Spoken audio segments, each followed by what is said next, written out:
Hello, and thank you for your purchase of my Last Word hand cannon replica kit. Assembly should be pretty straightforward, but if after you watch this video you still have any questions or any problems or you need any replacement or spare parts, you can just contact me on whatever platform you got this from and I will do my best to help you. Before we get to the actual tutorial, there's a couple of considerations I'd like to make. First, although of course the model I'm using today is unpainted, you should start putting things together only after you got at least the base coat and the primer layer done. You will notice that most of the small gold parts are separate in order to make it easier for you to paint without needing to mask them. This should be especially useful if you're using an airbrush or lacquer paint. Let's talk about primer choice for a second. For the resin parts you can use just about any kind of model primer. There are a few FDM parts made of PLA, and while you can use the same primer on those two, as an alternative optional step you could also use an automotive filler primer and do some very light sanding on them to get rid of any layer lines and imperfections. One last thing, of course this model isn't finished yet, so I won't actually be doing any gluing, but I will let you know when and where you should apply the glue. Okay, with that out of the way, we're ready to start putting together our hand cannon. We're gonna begin with the cylinder and start by fetching the two ball bearings and the M5 screw. Slide the screw into the bearings to align them, then take the base of the cylinder, which is this part here, gently push the bearings into the hole. They should slide in with very little resistance. If, for whatever reason, you need to pull the bearings out, the easiest way to do it is to use a nut provided in the kit, which will just barely fit into this hole. Screw the nut at the end of the bolt and use the bolt to gently wiggle and pull the bearing out, just like this.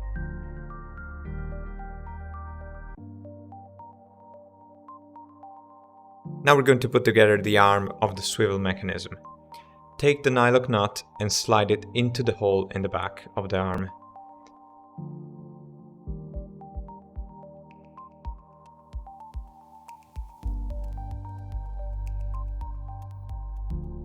Insert the M5 screw into the hole and tighten it. Do not over tighten it, you can just stop as soon as you start feeling any resistance. The goal here is to get the cylinder base to not wobble. As long as it's tight enough to not wobble, that's good. This next step is optional, but you can glue this cap on the back of the arm in order to cover the nut hole and get a slightly more polished look.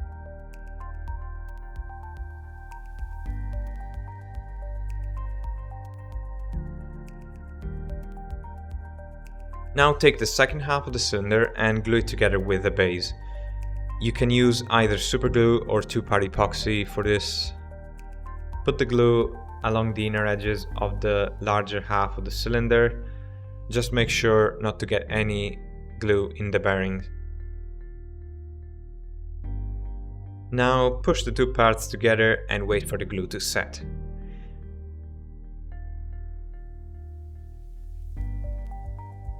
While you wait for the cylinder to be ready, you can sort out the cartridges.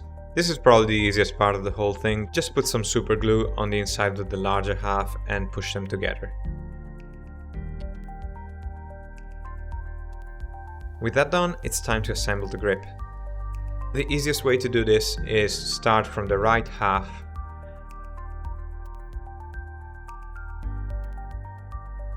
Take the hammer and gently push it into this socket. There is no need to glue it.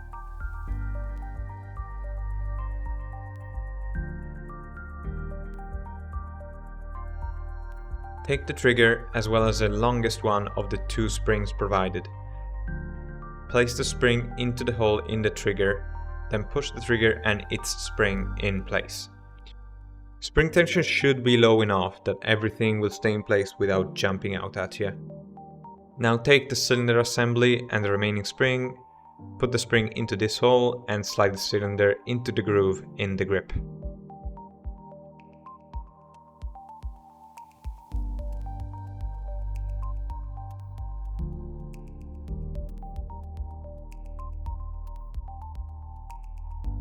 Now the last step is to close everything up.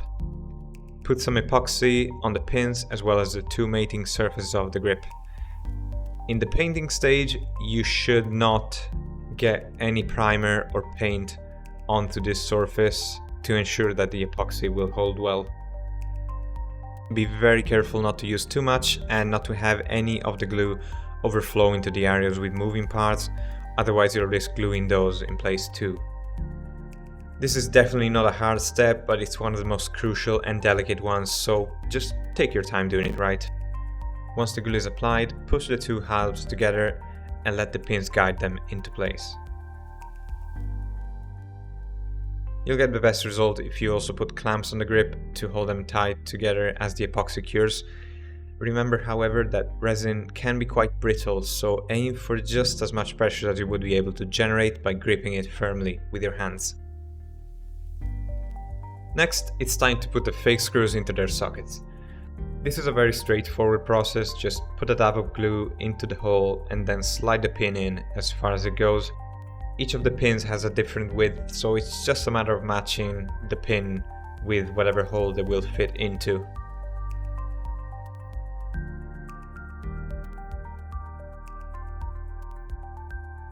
Bear in mind that two of the rivets have a slanted surface, and so they actually have a correct orientation to be pushed in. When putting those in, make sure to follow the curve of the grip so that no parts will be sticking out. Repeat for the other side. With the grip ready, you can now take the barrel and slide the grip into the hole of the barrel. Glue the two halves together with epoxy. Do the same for the upper receiver. Spread some epoxy on the top of the barrel and in the hole for this pin, and then push the receiver into place, put clamps on it and apply gentle pressure until the epoxy has set. To open the cylinder, all you'll need to do is to pull back on the arm. This way the arm will align with the cutout on the gun's side and it will unlock.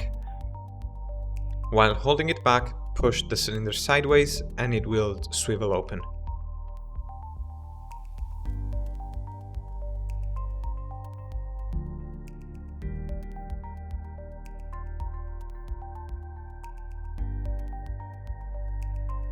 To close it, simply push it back into position. The spring should make it slide back into place.